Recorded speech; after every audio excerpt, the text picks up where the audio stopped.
Yeah, it's going to be a good night. Well, welcome everybody. There's a lot of new faces on our call tonight. We're so thankful to have you here. Thank you.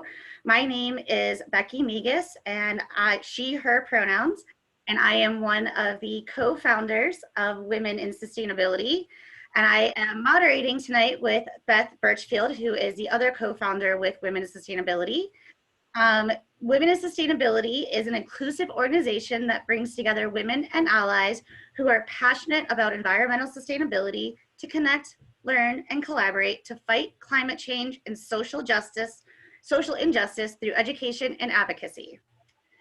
So we're so excited to have our first Recycling 101 event with our incredible panelists today.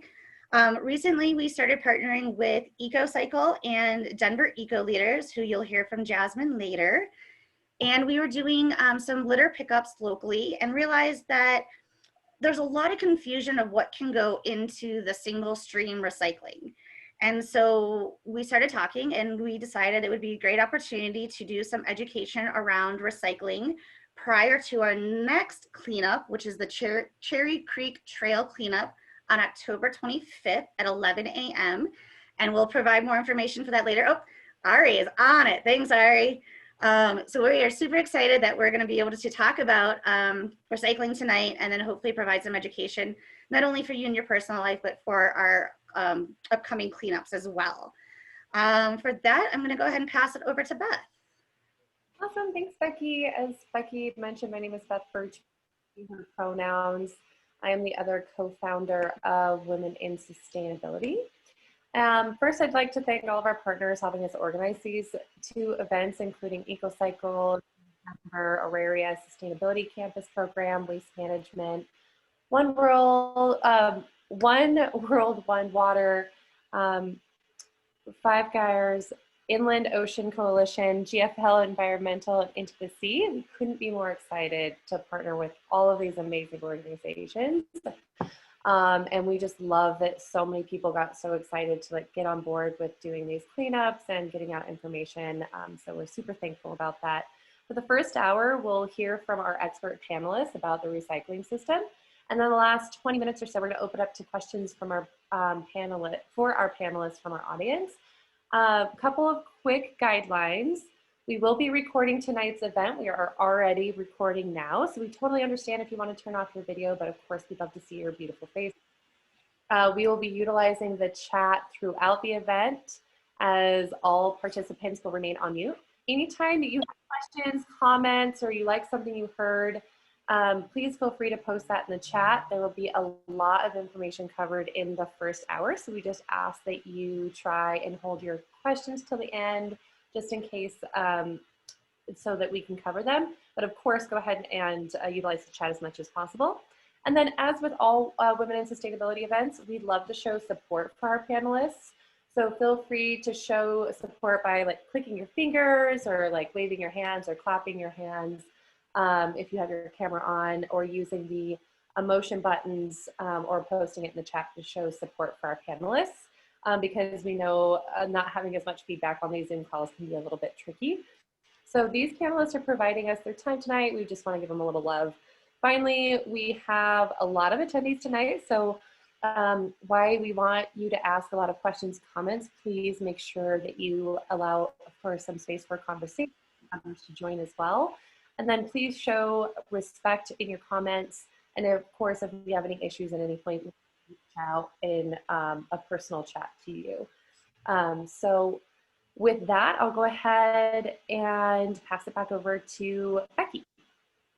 Awesome, thanks, Beth. Well, we hope to make these a fun educational night for you.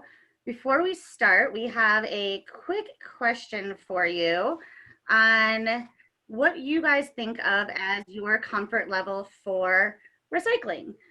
Just to kind of get an idea of who is with us tonight. So if you guys take a second, you can pop in your polling questions right there. So are you comfort level, or you're so lost, you think you know, you just throw it all into the recycling bin, you're knowledgeable in some things, or you're a recycling expert. So we'll give that just a couple of seconds for people to answer. And looks like most of you guys have, so just one more minute, a second. I'm gonna go ahead and close that. So it looks like a lot of you are knowledgeable on some things, but not on others. So welcome, we're super excited to provide you. Hopefully you walk away tonight with a lot more of that knowledge. Oh, there was the results, if you guys wanted to see the results. So thank you for participating. We want to make it a fun evening. We'll have a couple polls throughout the evening. As Beth had mentioned, feel free to use the chat. We love the chat with women in sustainability. Just make sure you're making that space. If you need clarifications, don't hesitate to ask for those clarifications, but try to hold those main questions till the end. Oh,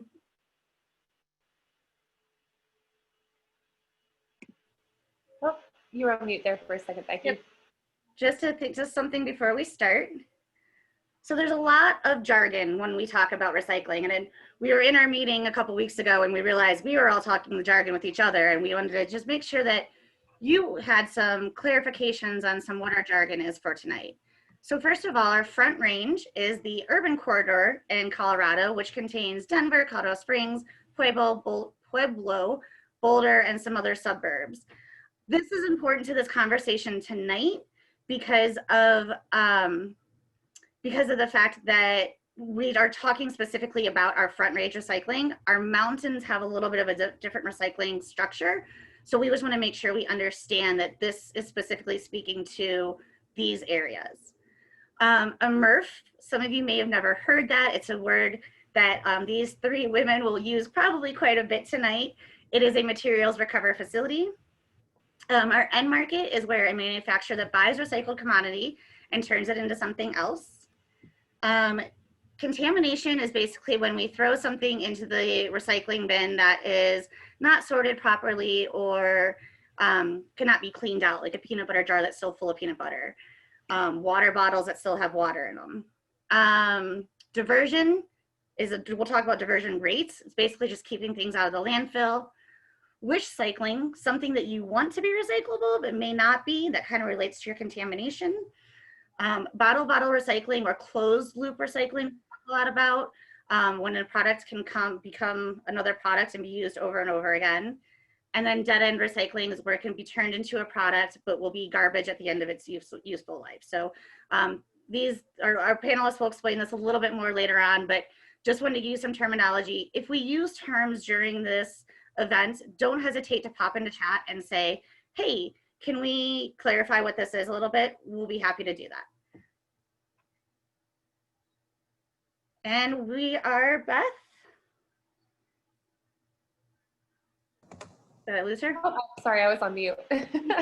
Yeah, so so excited to introduce our panelists. I'll let them kind of give you a little bit more detail about why they're so awesome. But on the call for our panelists today, we have Hannah, we have Jasmine, and we have Layla. So with that, I'll let you all do a couple-minute intro and we'll go ahead and get right into this. So thanks again for being here, and I'll go ahead and pass it off to our panelists. Okay. Hi, everyone. My name is Hannah Schaefer. I'm the Government Contracts Manager for GFL Environmental. We are formerly Alpine Waste and Recycling, and I've been since 2012 and in multiple capacities. So in 2018, we actually merged with another company called GFL Environmental, which is out of Canada. Still the same people. I'm still running same routes, same services. We just kind of have a new color, new logo, new name. But we like that it stands for Green for Life. So we're all about sustainability, and definitely excited about being here and kind of sharing what, you know, all of us providers in the area can actually offer for everybody so they can learn a little bit more about recycling.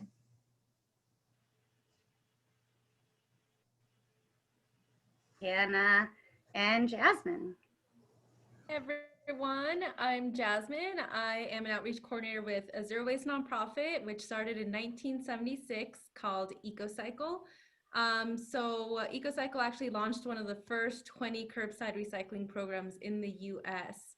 And we started out with school buses and volunteers, as you can see in this picture. Now, like 45 years later, we are a recognized leader in developing innovative programs, and our staff has worked around the world.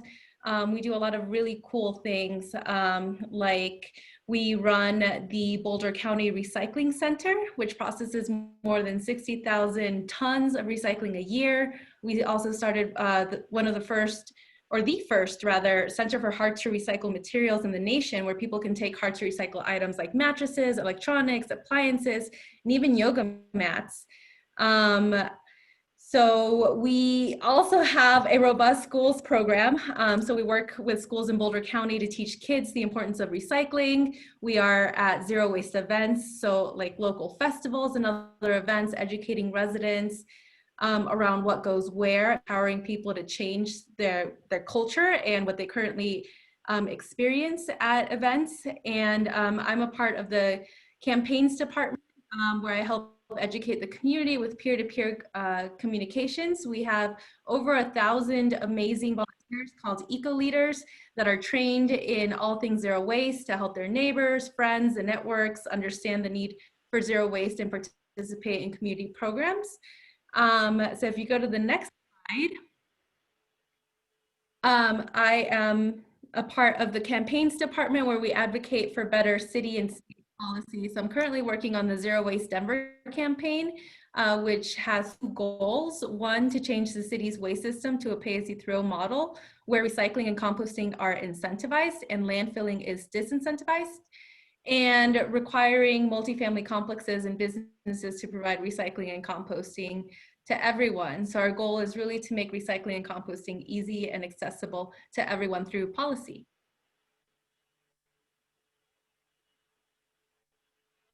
Awesome, thank you, Jasmine.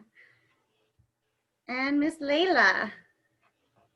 Hi everyone, my name is Layla Ammerman. I do recycling, education, and communications for Waste Management. Waste Management is the largest recycler of residential materials in North America, with over 100 recycling facilities nationwide. We have 3 full-scale MRFs, or material recovery facilities, where your materials go to be processed in the recycling system to be sold to end markets. We had just under 230, if you want to move to the next slide, Becky, we had just under 230,000 tons sent to our recycling facilities last year, and about 200,000 those tons were actually sold to end markets, and that other 14% of materials was actually so stuff that was not supposed to be in the recycling bin. A lot of the times it's trash. It's things like diapers, bowling balls, furniture, things that are taking the long way to the landfill. On the Front Range, we have about a 20% contamination rate in the residential recycling stream. And last year we released our goals. One of them is to decrease our recycling contamination rate from 20% to 10% as a company, which is really exciting. And we also just dropped our 2020 sustainability report today, which I'm really excited about. So if anyone wants to check that out, that's available on our website. So, yeah. Awesome. Well, thank you again, all of you, for being here. Before we get into some of the specific questions, we'd love to kind of set the stage for recycling and give a bit of history to where we are currently in the local market. So with that, I'll pass it back over to Layla to start. All right, awesome. So I'm going to be using my notes a little bit.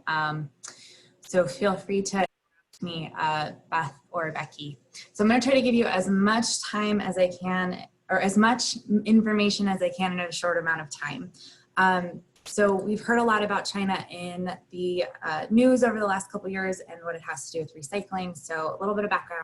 In the 1980s, China began its journey towards becoming the world's largest end market or importer of recyclables, not just from the United States, but from Europe, from Australia, from Japan. As a resource-poor country, China really relied on recycling feedstock to manufacture the products and goods that they sold across the globe, which in turn grew their economy.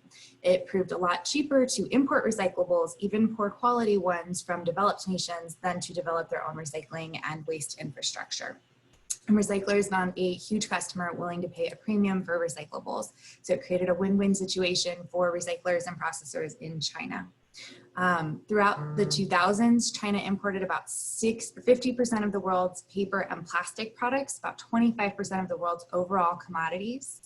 And over the last several decades, that growth in China's economy resulted in a lot of pollution. Like, think back to 2008, who remembers the Olympics? And the topic of conversation was pollution, right? We were talking about air, water, all of that stuff, amongst other environmental concerns. So China got really serious about cleaning up their environment, and the recycling industry drew a lot of scrutiny. So to clean up their environment and monitor inbound materials coming into the country, China launched a bunch of policies that had effects on today's global recycling markets. They started with Operation Green Fence in 2013, Team National Sword in 2017, and Blue Sky in 2018. And a lot of these policies were mainly targeted at illegal smuggling operations, but they also helped the Chinese government assess the quality of inbound materials coming in from recyclers. So what we all heard about is probably in 2017, about mid-year in July, China announced to the World Trade Organization their intent to ban the import of 24 different materials from coming into their country. It didn't really affect recycling for two commodities, mixed paper and mixed plastics. Mixed plastics is like those number 3 through 7 plastics. It's a less than 1% of the recycling stream, at least for waste management. I'm going to assume it's the same for EcoCycle and GFL. But paper, mixed paper, that can be anywhere between 30 and 40% of the average recycling stream. So that had a really, really big impact on recycling markets. China also tightened up their contamination limits to 0.5%, and it had been between 1 and 5% with our international standards before that. They also began limiting the amount of import licenses for Chinese mills. So they limited the amount of import coming into their mills no matter what the quality was. So we had this oversupply of material. We lost our largest recycling customer almost within just a 6-month span. So 13 million tons in 2017 of mixed paper had to find a new home just in that year alone. I think estimates are around 22 million tons of paper have had to find new homes in 2020, and probably about 28 million next year, because China has been increasing the amount of imports that they've allowed into the country. And they are on their way to eliminating imports altogether next year in 2021. So in like 2 months, supposedly we will not be able to send, nobody will be able to send any recyclables to be processed internationally to China. So I'm going to end by saying that ups and downs are a normal part of the recycling industry, but the pace at which this change came was a huge disruption to the recycling industry. It led to an increased focus on quality. For example, by the end of 2017, Waste Management realized that 25% of our inbound material was contamination in our recycling stream. So that means for every ton of material coming in, about 500 pounds of that should have gone to the landfill or whatever else, whether it was compost or donations or whatever it is. It just shouldn't have been in the recycling stream.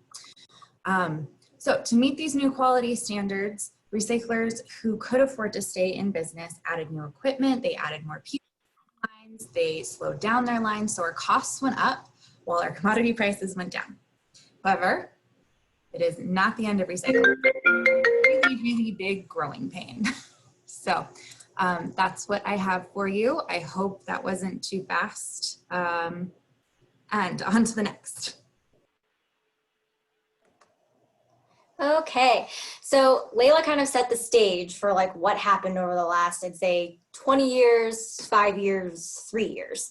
So basically kind of where we are now, and nobody expected this COVID pandemic to actually happen, but it's actually caused a huge kind of effect on the recycling market. So basically, I would say there's kind of been like an Amazon effect, or the fact that everybody's been ordering stuff. And so cardboard, considering our commodity rates were really, really low and we weren't being able to import, export, kind of process all of it, surprisingly enough, cardboard, mixed paper have actually gone up a little bit in light of the pandemic. So we're not kind of out of the woods, so to speak, for how quickly that the kind of Chinese change just kind of slammed the hammer and everybody was kind of in chaos of what do we do? What do we do? So this is kind of like a light at the end of the tunnel. Hopefully this will just keep going upward rather than going back down and backwards.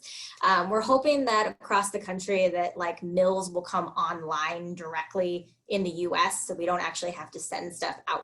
And then we can, you know, make domestic jobs, you know, transport costs less, therefore, you know, greenhouse gas emissions will be less. So unfortunately, a lot of those mills, it just takes a long time and a lot of money for those to come online. So in light of the fact that in a few months that could change with what we can send out, as Layla said, we are hoping that it happens domestically. And then as far as kind of what the pandemic has brought about, more people are at home, right? So there's more trash, there's more recycle. Everybody's kind of cleaning house, spring cleaning, getting rid of stuff. So most recyclers, as well as other trash haulers, have also found that during this pandemic, there's like this huge gap between what people think can go in the bin and what actually goes in the bin. And then also realizing what that actual material gets done with at the end of market. So it's kind of this concept of wish cycling. It's, I really think it's recyclable. I think it can be. Let's go ahead and put it in the bin and see what happens. People don't really think about what that could cause on a processing problem. Like on one of the lines of the belts, like plastic bags. On their own, they're recyclable, but in all of our facilities, they get caught up and get stuck. So we don't really want them in the single stream. So that's kind of a wishful thinking where it's recyclable this way, but not this way. So we've learned that there really needs to be a lot more education around recycling, which is why we're participating in things like this. Really giving people the tools to realize what is and what isn't, and then really bringing home that you have to be aware of where your material is going. So you have to be able to contact them and find out what they can and can't take, because not everybody's the same. Unfortunately, you know, the entire country has so many different levels and types of facilities. And then there's some areas that don't even have facilities. So they really just need to be aware and get all the knowledge, so then what they're doing with their own bin is actually correct. We would like to get away from wish cycling. Granted, I would wish that everything was recyclable, but that's probably not going to happen in my lifetime, unfortunately.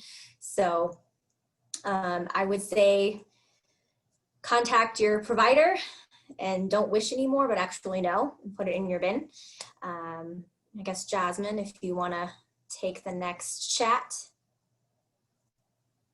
Definitely. So I can talk about Colorado specific recycling. So as a state, we are currently recycling and composting or diverting 17% of our waste. The national average is 35%. So Denver as a city is diverting 23%. Their 2020 sustainability goal was to be average or 34% by 2020, but it's 2020 right now, and we haven't met that goal, which is really sad. So the problem comes, I guess, in two areas. In the rural areas, it's really the need to expand infrastructure, so more drop-off centers and have easier access to markets, because the cost to transport recyclable materials from rural communities to the Front Range is often more expensive than landfilling. And in the Front Range, we need more policy. So we need to increase access to convenient recycling and composting programs. There are a lot of communities along the Front Range that don't, like, where every household doesn't have or isn't required to have recycling services, and they only have trash services or composting as well. And we also need to attract more business in Colorado to use our recyclable and compostable materials. We have made some progress in the Front Range. So in 2019, we passed a law called the Front Range Waste Diversion Enterprise Fund. So that charges 50 cents for every ton landfilled this year. It goes up 50 cents each year for 4 years, and then increases annually by inflation. So funds go towards anyone who wants to apply for it. So it's open for cities, schools, nonprofits, businesses, all with the goal of climbing up the zero waste ladder. So it could be used for purchasing curbside recycle carts or providing recycle services to businesses and expanding drop-off programs and collection services. What's cool about this is that grants are open twice a year. The first grant cycle is closed in August. with the goal of increasing composting. The next grant cycle will open up in January and will focus on construction and demolition diversion. So the grant targets the Front Range specifically because the Front Range generates 85% of the waste in Colorado, which is easy. There have been a couple of examples of policy change that we've had along Front Range. So for example, Arvada just changed their waste system from an open market, meaning every single family home was required to find their own trash and recycling hauler, like it is in Littleton, where I am, and so many other cities along the Front Range as well, to an organized waste hauling system where everyone automatically gets a recycle cart as well as a trash cart and is serviced by one provider, making collection routes more efficient. In Denver, things are done a little bit different since the city operates its own waste trucks. We, meaning myself and Denver Eco Leaders and a whole bunch of other amazing people, are working to change the city's waste system from free or included recycle and trash and charging $9.75 for compost a month to free or included recycle and compost, because we want to incentivize the right behavior, and charging for the amount of trash that's sent to the landfill instead. So that is called a pay-as-you-throw model, and it's the most equitable waste system there is. And then we're also hoping to pass a universal zero waste ordinance so we can get recycling and composting for everyone, even if you're in an apartment or if you go to a business. And what just recently passed was a bill for ed markets. So that just became law July 2020. And this new law sets up an ed market development center to attract and keep businesses and entrepreneurs that will use recycled materials to make new products here in Colorado. So we're really trying to close the loop in Colorado. There's no reason we should be sending things halfway around the world, where we can open up facilities here and use the materials that we separate and make them into new things here.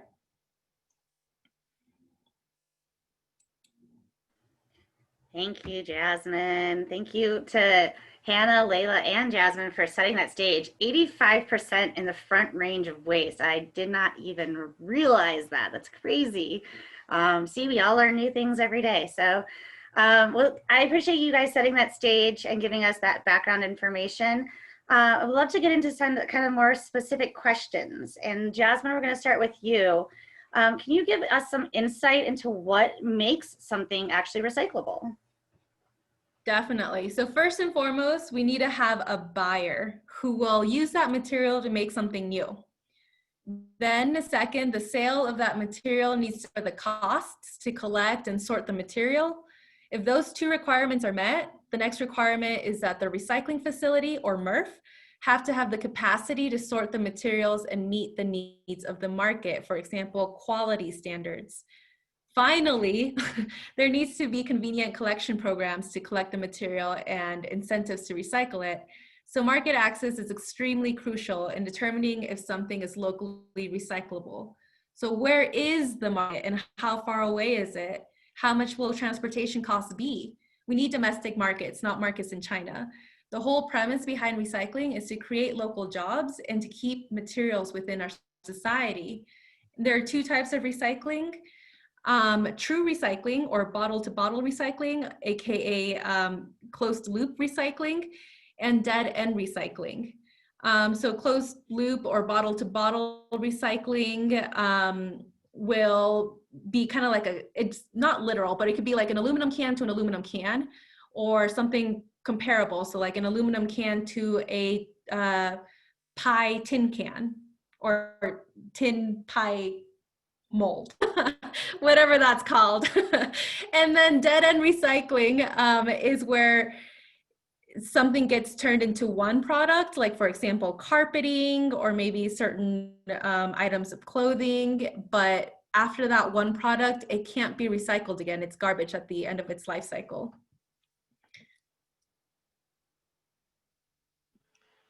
Yeah, I think, closing the loop is always the biggest challenge, and I'm right there with you. For our next question, I would love to jump over to Hannah. Hannah, can you, now that we talked about, like what makes something recyclable, Can you tell us a little bit more about how a MRF actually works? Definitely. So let's just assume that all of those parameters that Jasmine talked about got met. So for instance, at all of our facilities, it's basically going to start with a truck going to the customer. It's basically going to pick up the container and all the material inside of it. It's going to put it into the truck. The truck is then going to make its way to the MRF, and then it dumps all of the material that it collected out onto the MRF floor, which is usually a huge concrete pad. And different guys that literally just sit in a huge machine called a loader all day and basically scoops all that material into a drum feeder. So basically think of like a rolling pin turning and then material being shot out after it onto like a conveyor belt. So from there, once it gets kind of started and loaded onto the conveyor, most MRFs kind of work in the same way, where there's conveyor belts, there's machinery, there's screens, there's separators. So there's different machineries and different kind of configurations in order to pull material out. So basically our goal is to take this single stream material that we get all in one, and then by the time it passes through from start to finish, we've basically separated all the material out. So once it's gone through all the machinery to get separated, we then run it into what we call a baler. So basically we'll have all one material. So let's just say it's cardboard. All of that cardboard is going to go into what we call the baler. And basically it kind of gets squeezed out into like this giant cube.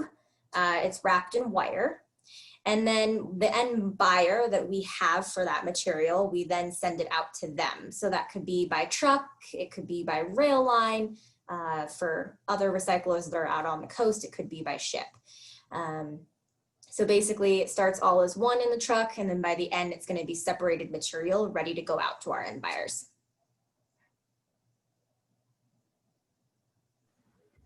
Yeah, if you've never had a chance to tour recycling facilities, they're pretty cool. And we'll drop some links into the chat to kind of see how recycling facilities actually operate. It's incredible to watch them.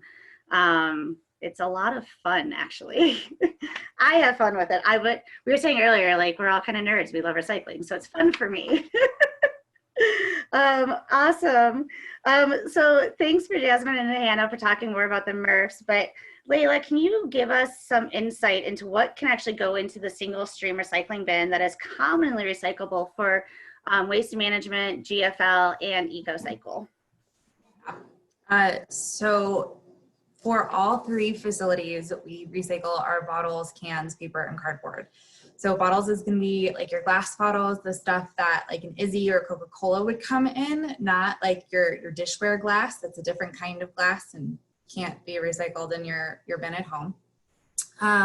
Aluminum and steel cans. So again, food grade is preferred. We don't want like big, bulky steel scrap metal. That's what I'm thinking about. We don't want to have scrap metal coming into our facilities that can actually damage our equipment. So we ask that scrap metal be sent to other scrap metal recyclers. Then when it comes to plastics, bottles, tubs, and jugs and jars, and then paper and cardboard. So folks often really, really want that nitty-gritty detail about what can go into the recycling stream. But the truth is that for waste management and for everybody else on the panel, we've simplified what we're asking folks to put into the bin because we really want you to recycle the materials that have good, clean end markets. I talk a lot about contamination. If we have 20% of the material coming into our facility, at least for waste management, that's not supposed to be in that recycling bin, it gets very, very difficult for us to meet quality requirements for our end markets. And so the cleaner the material coming into our facilities, the easier it is for us to get it out to the buyers. And then the healthier those end markets are and the more of an environmental impact we can have because we're sending less stuff to the landfill the long way. So those materials, bottles, cans, paper, and cardboard, those have the healthiest, most well-established end markets. So I'm gonna add really quickly, Jasmine had brought this up when we were planning for this webinar. We know that consumers, when they when they purchase something, they feel better about purchasing it if they think that it is recyclable. So here's some cool little tidbits for you to keep in mind when you're making your choices at home. Glass, aluminum, and steel are all infinitely recyclable. Paper and cardboard can be recycled about 5 to 7 times before the fibers become too small and they really just need to be composted. And then plastics typically can be recycled 1 or 2 times unless they're from like a bottle bill state and they're food grade, but that's not related to what we can do here in Colorado. There are cool technologies that are currently being explored to expand what can be done with plastics. That's not a guarantee. So that is a really long answer for me to say recycle all your bottles, cans, paper, and cardboard, please.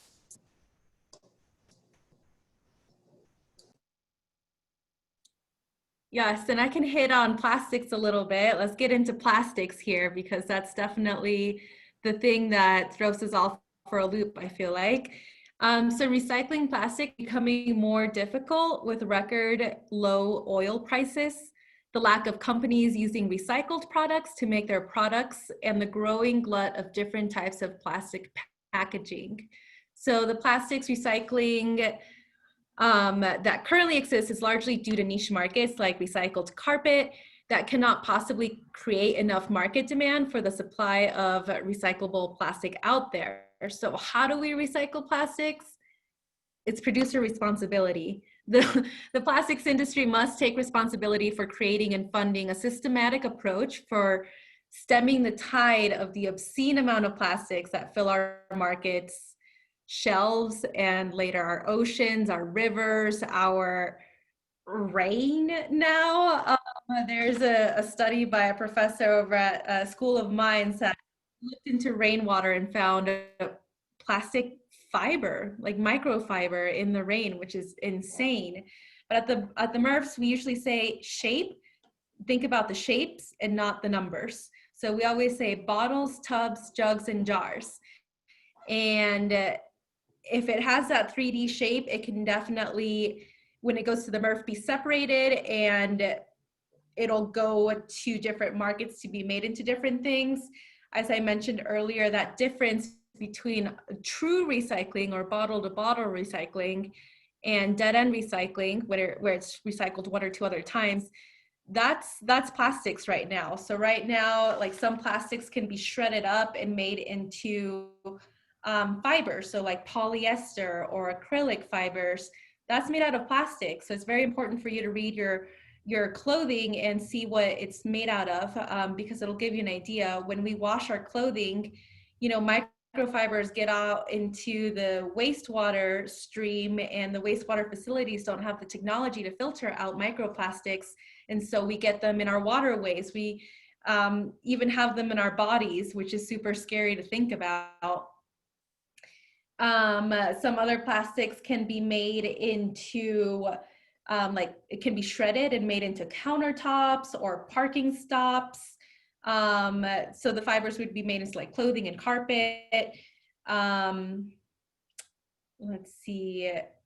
And number 4 is the, like the plastic bags. What's cool is that Trex, the company that creates like decking, will take in those plastics and melt it and make it into their decking material, which is actually pretty cool because it'll last forever. And usually decking or piers are made with old growth trees.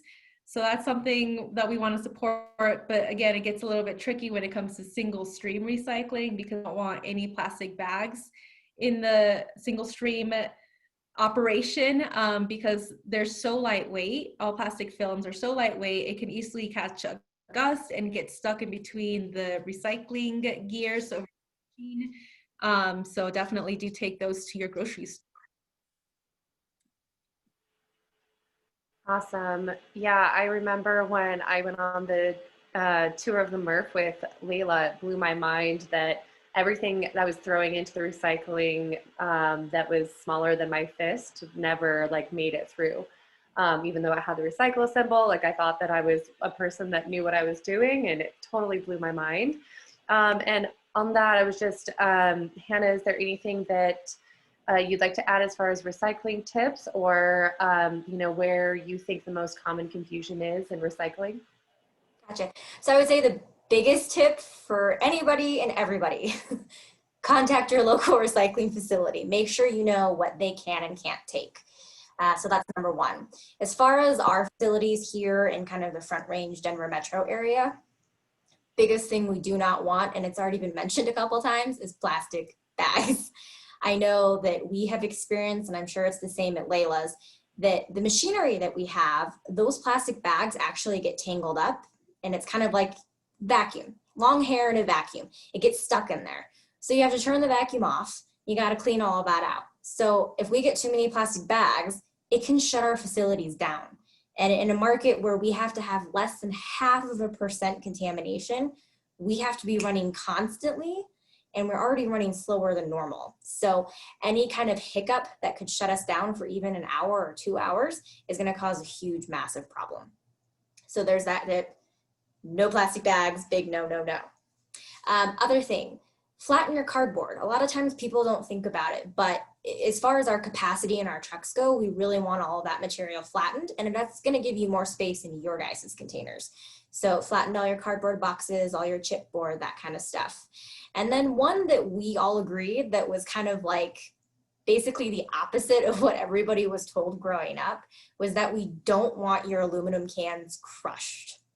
So back in the day, there used to be like can crushing machines that people had, or it was their chore. I mean, it was my chore growing up to like step on the cans and crush them. But in our systems that we have here, we actually need the surface area that those aluminum cans provide when they're not crushed to actually get sorted out with the sorting systems that we have. So don't crush those aluminum cans, leave them whole.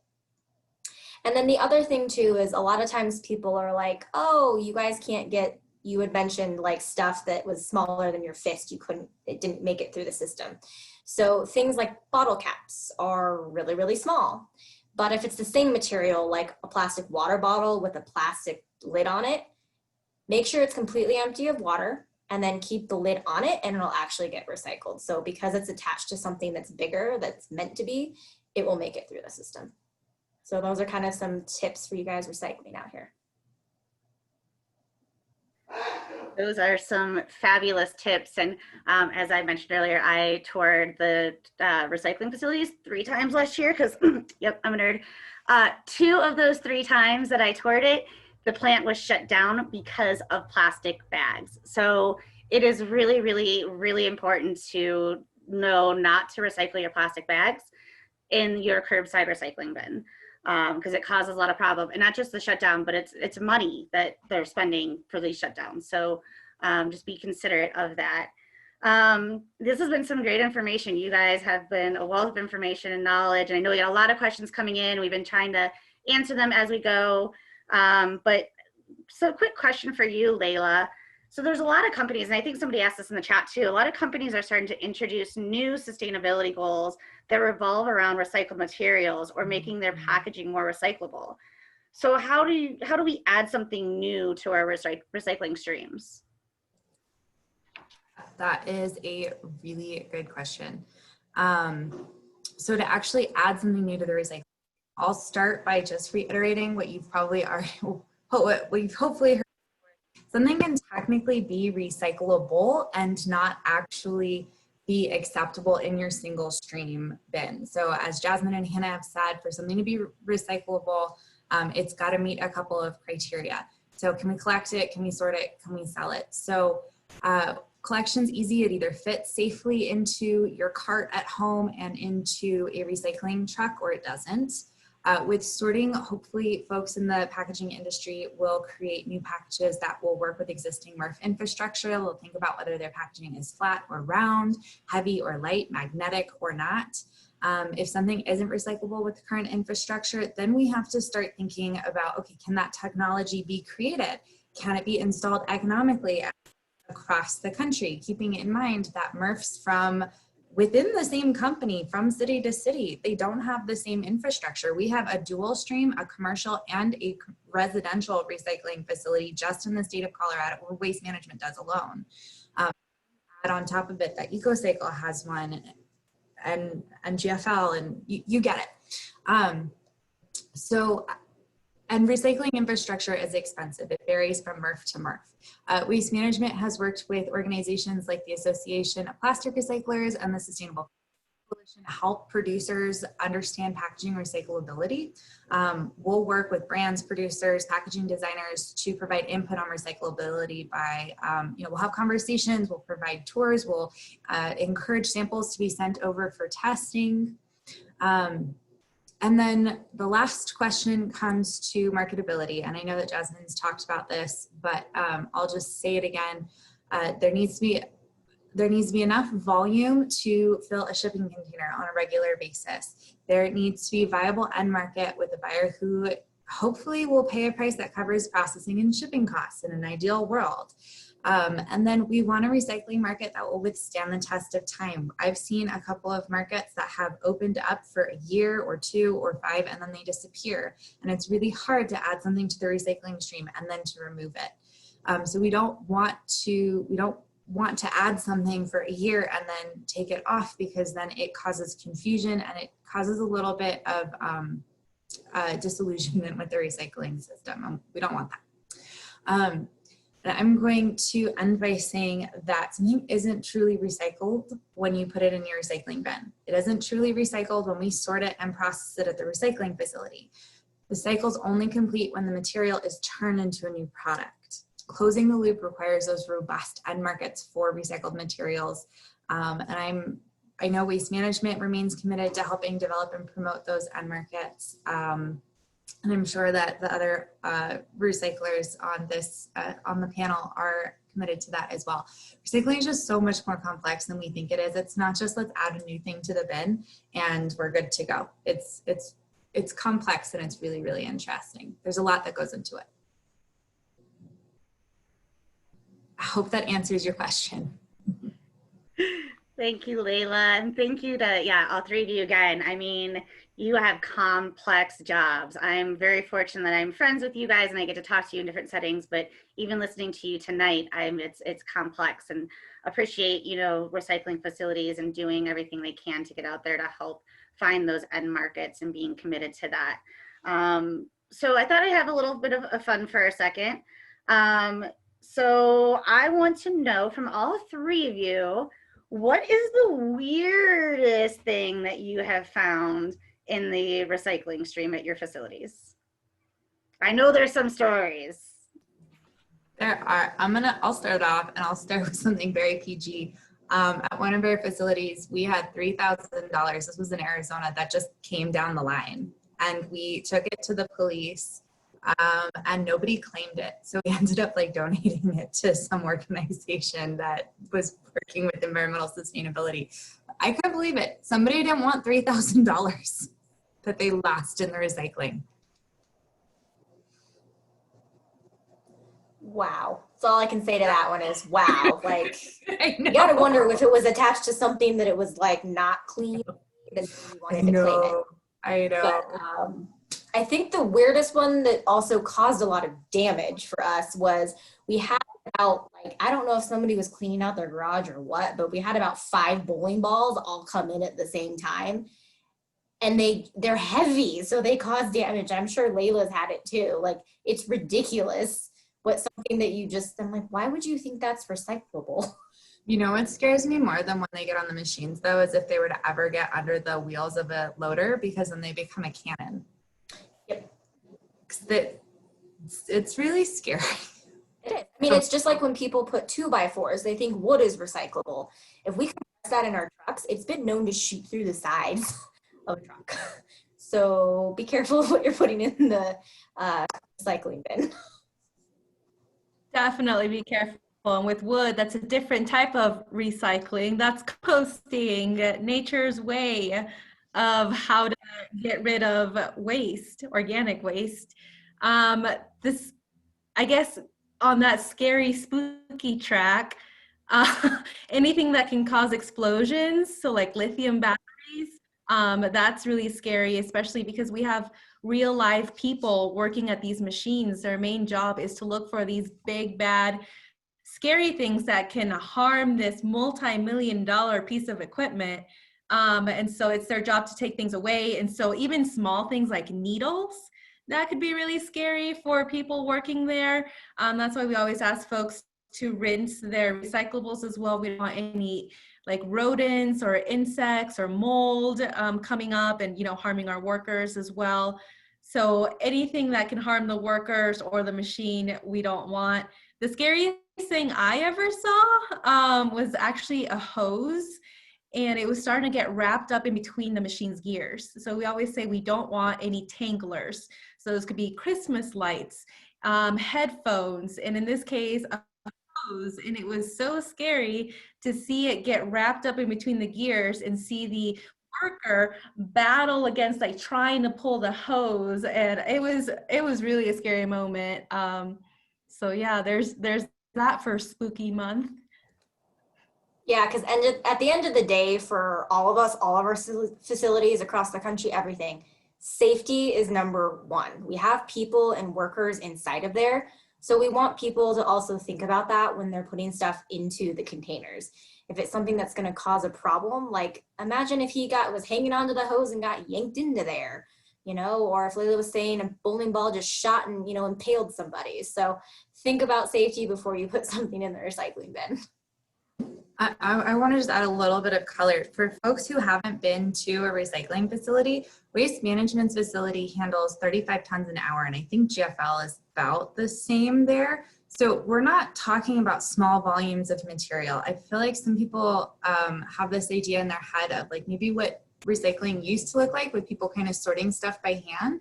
And there are people on the lines, but these lines, I think we have about 2 miles of conveyor belts that materials can go over in addition to all of the other equipment that we have at our MRF. 35 tons an hour is a lot of material. And I don't even think that that's like as fast as the equipment can go. That's just as fast as we can go and meet our quality requirements. Yeah, and it's like, no, it goes faster. We just want to put good material out there. There are other facilities that move even faster. So it's not just a needle that's at somebody, it's a needle that's coming at them at 35 tons an hour. That's also coming with a bunch of other material.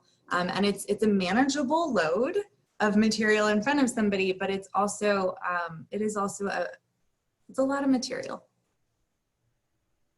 It's a lot of material really fast, and I will say hug a recycler, because I have stood watching those conveyor belts and I think it was all about 2 seconds and I was going to fall flat on the ground because it moves so fast and you're looking down.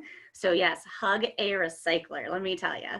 Awesome. Well, we had talked a little bit about closed loop system, and I just wanted to maybe if one of you can kind of talk a little bit about closed loop system that we have here in Colorado, because I know that we've got a couple, and I know, it'd be neat to be able to share some of those stories with our attendees today.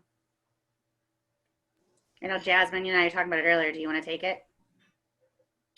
Sure, I'll talk about that. So true closed loop systems would be glass. We have a company called Momentum Recycling that opened up in Broomfield. They are buying all of the glass from the recycling centers, and their machinery uses optical sorters, which are lasers that shoot out and kind of see what reflection it gets, and based on that, it separates it by color, so clear glass, amber glass, green glass. It gets washed and dried, and then it gets sold to one of 2 bottling manufacturers that we have in Colorado. There's one in Windsor and one in Wheat Ridge.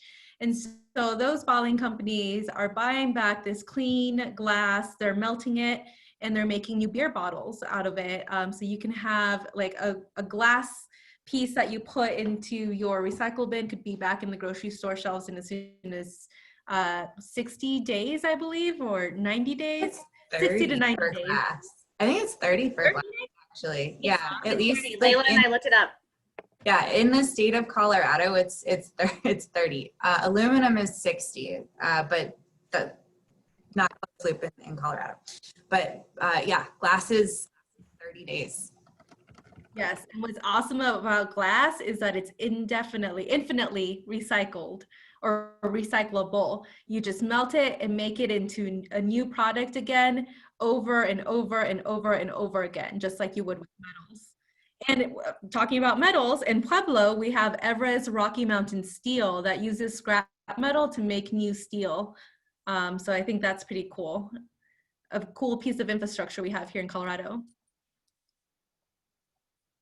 Yeah, it's so cool. I love it. Yeah, 30 days is amazing.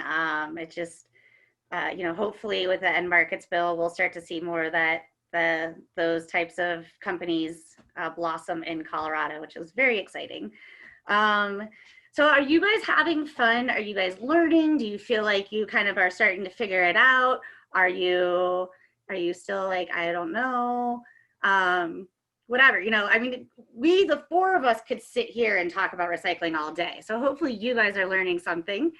And to see if you are, we're going to get you involved in another poll. All right, you guys are there? So there's 3 questions to this poll. So you're gonna wanna answer all 3. I'm gonna launch it now. I'll give you guys a few more minutes. So the first question is, materials listed below are allowed in single stream recycling. Which of these materials is infinitely recyclable? And Jasmine kind of gave you a hint not too long ago. Next, can you guys see those polls? Nobody's answering. Okay. Next question is, which of these items are recyclable in all 3 organizations' MRFs? So you're gonna pick all those there. And then our final question is, in the last litter pickup, these items were commonly found on the ground. Which one of these can be placed in the single stream recycling? So again, you can answer multiple choice. So you guys can start to answer those questions. We'll see what you guys have learned tonight. You guys thought you were gonna get away just hanging out, didn't you? You didn't know I'd put you to work.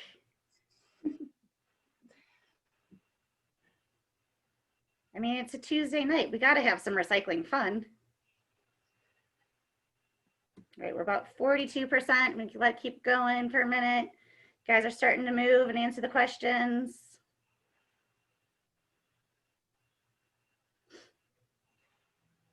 About 31, okay, we're getting there. All right, I'm gonna give it just another couple seconds and then I'm gonna close the polling and we'll show to see what you guys have learned tonight. 84% voted. All right, getting ready to close. 1, 2, 3. All right. So our first question is, materials listed below are allowed in single stream recycling. Which of these are infinitely recyclable? Does one of our panelists want to address the answers? Sorry, buddy, I had to close it. I can take it. So the materials listed below allowed in single stream recycling: the infinitely recyclable glass bottle and aluminum cans. Did we not talk about aluminum enough? Y'all, aluminum is infinitely recyclable. Recycle them. Oh, and if you, there's a couple questions about the crushed cans in the chat. If Becky, do you mind if I touch on that really quickly, since we're talking about aluminum? So if you're coming to the trash cleanup, if it is aluminum and you find a really, really flat can, you can still recycle it. It's not that we don't want your aluminum, but at recycling facilities across the nation, and Hannah and Jasmine, let me know if I'm off on this, but we use shape to separate our fiber materials from our container materials. So if you are putting your material into your bin at home, to curbside to a recycling facility, the more 3D that container is, the easier it is for our machines to separate out the paper and the aluminum. We do have people on our lines to do quality control for our paper lines. So if they are flat, hopefully they will catch them, but they're small and they're hard to see. So we would prefer that they just stay 3D. There was another question about if you're taking a can directly to a recycler, if they say that you can crush it, and our facility in Grand Junction, they'll take aluminum by the pound. They don't care if they're crushed or not, they're just weighing it. So it's some aluminum information. I love it. I love aluminum and glass. So awesome. Which one of these items are recyclable? All three. Jasmine, you're unmuted. Looks like you want to answer that. Oh, yeah, I can touch on that, but I just wanted back to number one, just retouch on cardboard box and piece of paper. That paper comes from trees. It's an organic material. Each time it goes through the recycling process, it gets made into pulp, and that pulp then gets made into a new product. And each time it goes through that process, its fibers get shorter and shorter, meaning the material gets weaker and weaker. So it's therefore not infinitely recyclable. It's only recyclable 5 to 7 times. And a plastic water bottle can only be recycled about one other time. Usually gets shredded up and gets made into that polyester fabric or fiber, and then gets woven into clothing. And unfortunately, there's not, well, honestly, I don't want to say anything because I need to touch base more on fabrics recycling. It's just such a crazy and complex world of all of the different materials that we have in our world and lives. But yeah, number two, which of these items are recyclable in all three MRFs? Bottles, tubs, jugs, and jars. Plastic, bottles, tubs, jugs, and jars. Yes. Televisions, you're right, not recyclable. Paper napkin, that is actually the last thing paper can be recycled into, and you probably got it dirty with food. And remember, we don't want anything super dirty with food at the recycling center. And so it's therefore best to compost paper napkins. Magazines, definitely, we do recycle it at all MRFs. Thank you for not putting any plastic car parts in your single stream recycling. Flatten cardboard, definitely recyclable in all three MRFs. Take out containers and food waste. Thank you for not putting those in the single stream recycling. Foil, clean, balled up, and larger than the palm of hand can be recycled at all three MRFs. So thank you for that. And same with glass containers. Good job. Great job, everybody. You guys are doing good. All right, so in the last litter pickup, these items were commonly found on the ground. Which one of these can place in your single stream recycling? Anna, you want to take it? Yeah. All I can say is woohoo for everybody that said none of the above. Clothing, all of that kind of material, cotton, polyester, whatever. Obviously, Goodwill, ARC, thrift stores, those are first places to think about to reuse it. And then there are different facilities across the country that will actually take it and make it into bags and things. Plastic bags, that is our biggest no-no at all facilities. We do not want them in the recycle. Take those to the toys. A lot of times people think because it has plastic or it has metal on it that it's recyclable. Unfortunately, it's not. Tissues and napkins go in the compost. And disposable cups, we want those in the trash. There's just too much of an array of plastic cups out there that there's so many different manufacturers and different types that are going in there. It's easiest just to say go in the trash. Scrap metal, we don't want that. I've seen a single horseshoe cause an entire day delay at our facility, so we don't want any large chunks of metal. Cigarette butts, I guess that would be great if people just weren't smoking, but as you know, people, you want those in the trash. Fishing net, I'm happy nobody answered that one. That's a very random item to find. So yeah, you guys did good. Great job, everybody. Hopefully it was a little fun. I know there's a lot of questions still, and I think Beth is still with us. Yes, I'm still here. So I have been kind of tracking all of your questions as the presentation has been going.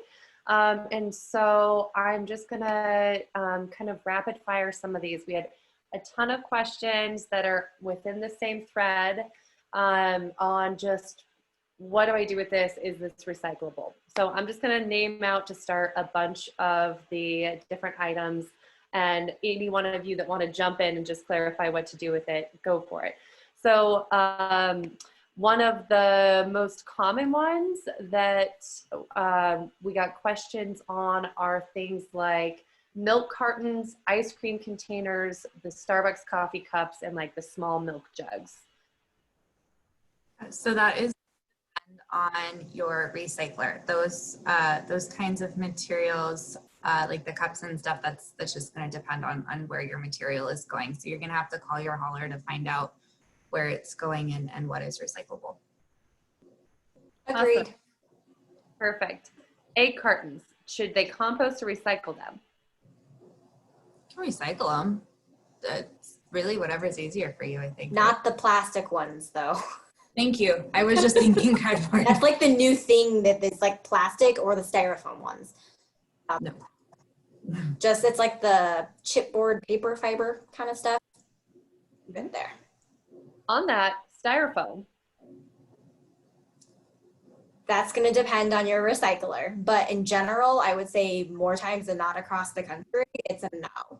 And in general, I would just love if styrofoam went away because it will never degrade or break down. So we need to get rid of it. Yes.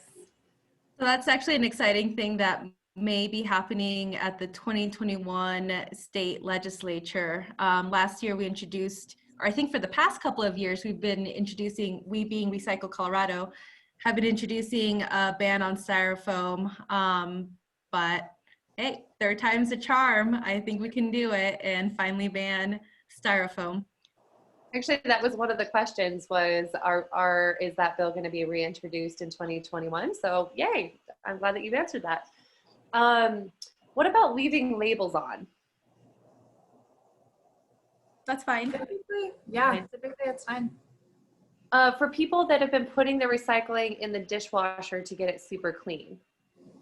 Oh, we love you, but that's not necessary. Yeah. It's really not, because the people who take the sorted material and process usually have their own cleaning process. What percentage of food do you think they should make sure is cleaned out? Like for things that are hard, like peanut butter jars. So I normally, we don't have an official answer for that. Hannah, Jasmine, do y'all? So No.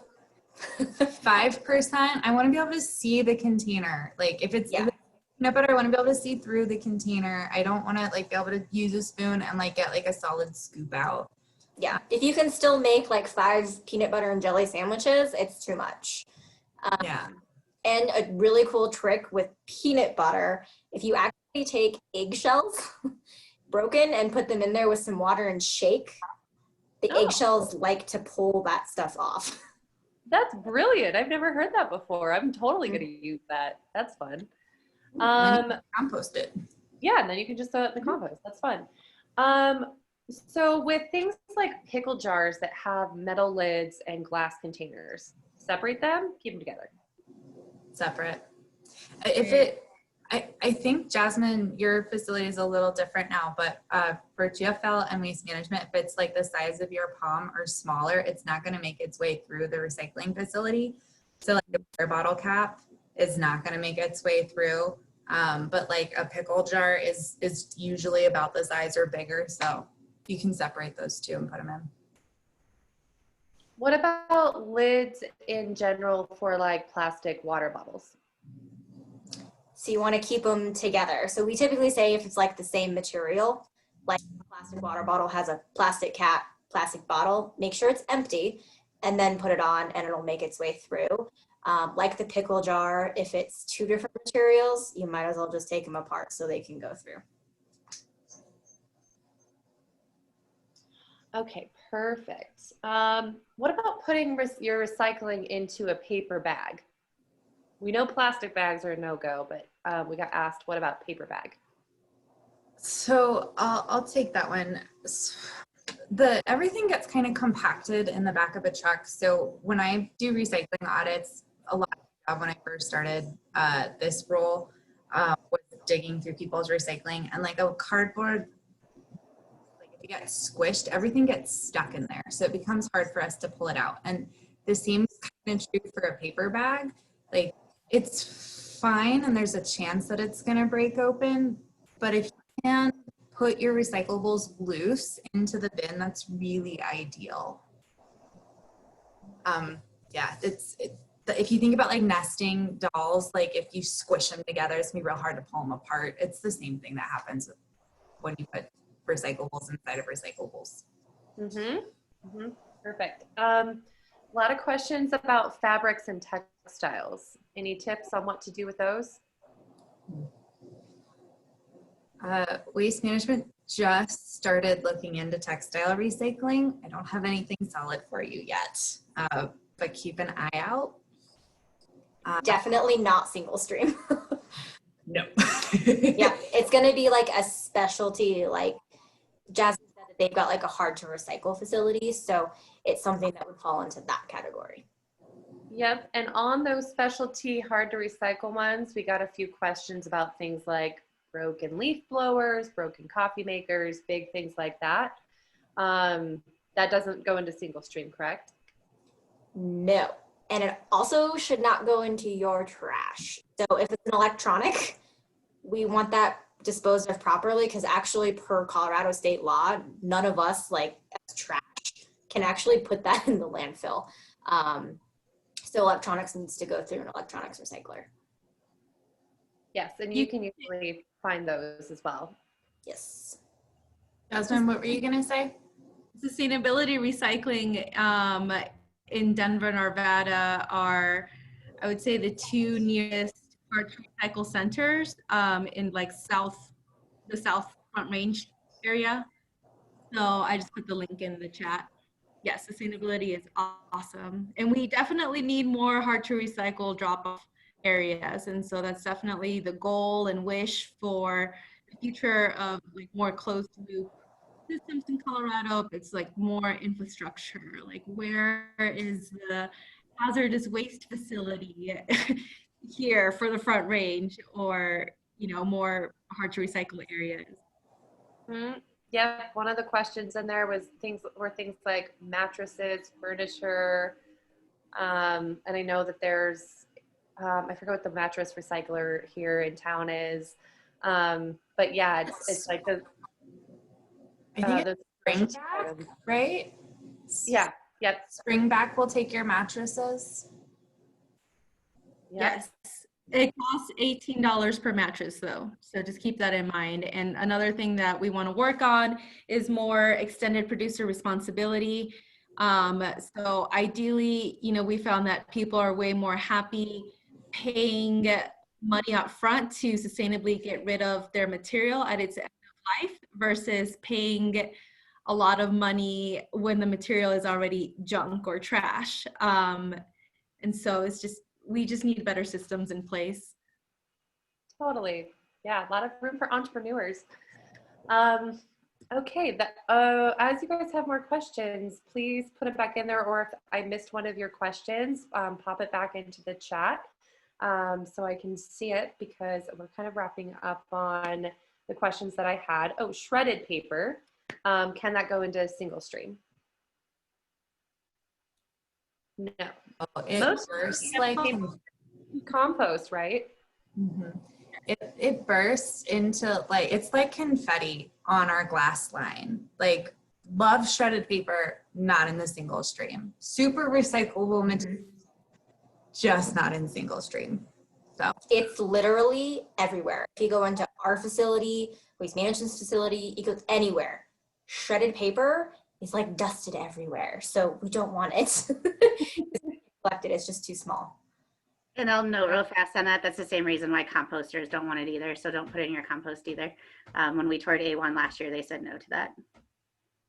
So don't shred. It's actually really bad to shred your paper because it degrades the value anyway. So don't shred your paper if you can't. Put it in regular.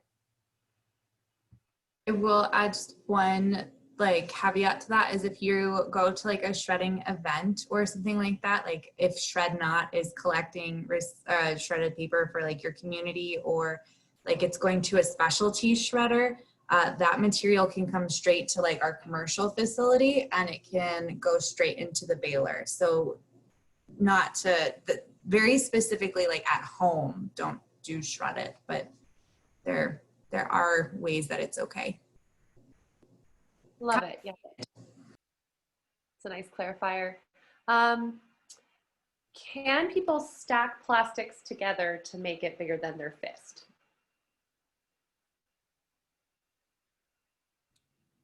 So I can take that a little bit, or at least try to.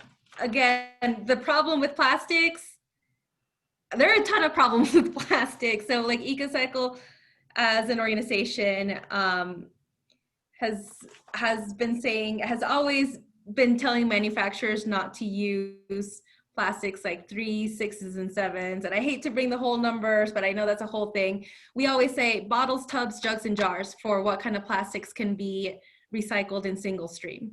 So bottles, tubs, jugs, jars, because again, the machine will look at it from a 3D aspect and we'll be able to recycle it that way. I wouldn't recommend putting a bunch of plastics together because we don't know if they're the same resin, they're the same type, like, and then if it'll even, and like, how are you even putting those plastics together? Like, are you using adhesives or, you know, it's just not, no, we don't recommend it. And then the other thing about plastics is that we as EcoCycle have always looked into the upstream environmental impact of it. And then, you know, some are definitely more toxic to produce than others. And as Layla was mentioning earlier, sometimes there are markets, but they fall through as well. And it just doesn't have a very stable place to go to. So yeah, as much as possible, let's just try to avoid plastics. I know it's everywhere. I know we've basically been brainwashed to think that if it's plastic, it's recyclable because it has the recycle symbol, but it's so like almost dramatic because that symbol is not regulated. That's why we say like just bottles, tubs, jugs, and jars. If you take anything from this, when it comes to recycling plastics, bottles, tubs, jugs, and jars. That should be your new mantra, everybody. What Jasmine has said. That's the mantra. Bottles, Bottles, tubs, jugs, and jars. Say it 100 times fast. Yeah, and on the jugs, so there was a question that do people need to crush their large plastic jugs and then also leave the cap on? Are crushing the jugs important? I don't think that it's super important to crush your jugs. I think a little bit of a crumple is okay if you're trying to make room in your container, but it's not a requirement. And again, we go back to that whole 3D thing where if it's too flat and it acts like paper or cardboard, it will end up on the paper or cardboard line. And then you're hoping that somebody can see it and catch it on a very fast moving line to put it into the right part of the facility to go to a proper end market. So yeah. Yeah. To my understanding, it's always been keep things whole.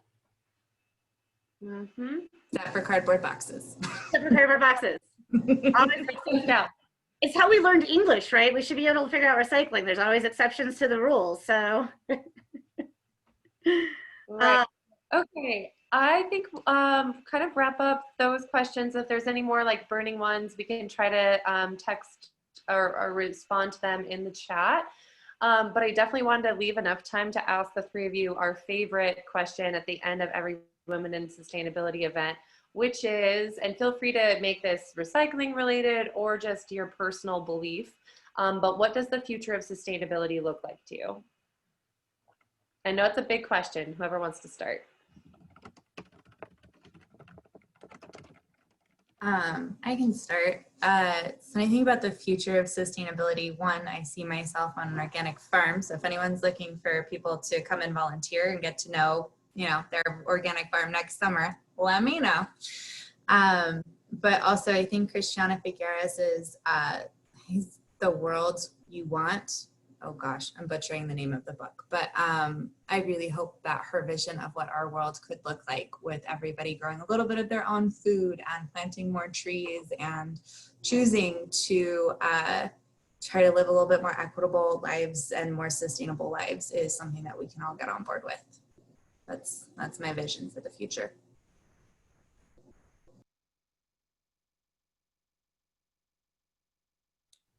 I guess my vision for the future is organized people power. as a community organizer, I'm always saying there are two types of power in the world: organized money and organized people. And the power of organized people is fascinating to witness and see. It's when you're being vulnerable with someone, talking about your hopes and your dreams, and then that person you're talking to is like, oh, I know about this person who's doing this, or I know about this project and this is happening. And it's building that social fabric through talking to one another, through like envisioning the future together and our hopes and dreams. I think it's super cool. And then like there are, for example, in Denver, ballot 2A, that came to be because of a group of people that came together and they said, we want to make change now. They drafted ballot language. They went around doing signatures to be able to put it on the ballot. Then the city said, whoa, okay, we hear you. We get that this is a priority, but we need to study it first too. So let's convene a climate action task force, and then let's get like stakeholder input and create this awesome report. But none of that would have happened without organized people gathering signatures, making a difference, like talking to their city council members, saying what they want, getting to know their representatives, the people in power that have the ability to sign off on something and make something a law, or, you know, just whatever you want. It's your responsibility as a member of the society to keep your representatives and senators in check by saying, look, this is what I care about. What are you doing about it? We are their bosses. We pay their salaries. So let's be good bosses and organize. So I would say for me, I think the future of sustainability is bright. It's there, it's coming, it's not going to go away. I'm excited to be one of those kind of small soldiers that's in it, and, you know, walks the walk, educates people. I'm excited to see what kind of technology is going to come around the corner, and then in line with that, legislation. So I'm just super excited to see what the future brings. I hope that I get to be one of those people that leaves it a better place than it is when I first entered it. Awesome. Oh my God, all three of those answers were incredible. I love asking that question. I highly recommend you like ask your friends and other people you know in sustainability. Becky has a few things to wrap up on, but I just wanted to first thank our panelists again and let you all know that Women in Sustainability will be planting 5 trees in each of your names. So we'll send you that certificate after this as a thank you for being our incredible panelists. Because we also believe in walking the walk, and we believe we all have to make that impact. So yeah, thank you again. And Becky, I know you had a couple other final thoughts as well. I did. I'm going to bring up my slide deck real fast, but 2 things I wanted to note. A lot of people were asking about legislative stuff. So one thing I want to note on there is vote, people. It is so important to know who your legislators are. Vote for those people who are going to focus on zero waste legislation for the state of Colorado. State Representative Lisa Cutter is a massive proponent for getting legislative passed. These people we need to get in office. So kind of what Jasmine said, know who they are, hold them accountable. We need to make sure that once they're in office, they're sticking to what we had elected them for. The next thing I'm going to add is, if there's one thing that you can walk away from with me today, one of my favorite things to say to people is, who are you going to call? Your hauler! Call your hauler! If you can only remember one thing tonight, it is call your hauler. You guys will never forget that. It's so important. Call your hauler. If you don't know, call them, ask them. It's better to know for sure than to actually be throwing into the recycling bin and wish cycling. So hopefully you guys learned that tonight. To wrap up, just want to say again, thank you to all of the amazing sponsors that we partnered with to bring this together. Couple events coming up. We talked about the Cherry Creek Trail Cleanup, which is on Sunday the 25th from 11 to 1. We're also doing this as a really fun Halloween event. So if you're looking for a Halloween event, come out and join us, be dressed up, have to wear your mask with it. So incorporate your mask with your costume. But it'll be a really fun morning to do some pickup, make the Cherry Creek Trail a little more cleaner, and get to meet some people in a social distance manner. We're also going to be launching the Trash Blitz during that event as well. There is a Trash Blitz training tomorrow night at 6 p.m. and I will drop that link in the chat. Beth, actually, do you have a few of our script up that's at the top of that? You can throw those links in there. So those are 2 events that are coming up. Would love to see you guys at those as well. And then for Women in Sustainability, we have a full list of events coming up as well. We hold weekly webinars. We'll have those to the end of November. We also have some social events that we like to do. So we keep pretty busy. We'll have lots more events announced for 2021 as well. And our contact information is there. We'd love to see some of you guys come out and join us at some of our other events. And again, thank you to our panelists today. You guys, I seriously am so appreciative of you. Thank you so much for all the work you do and for all the education you provided us. Thank you.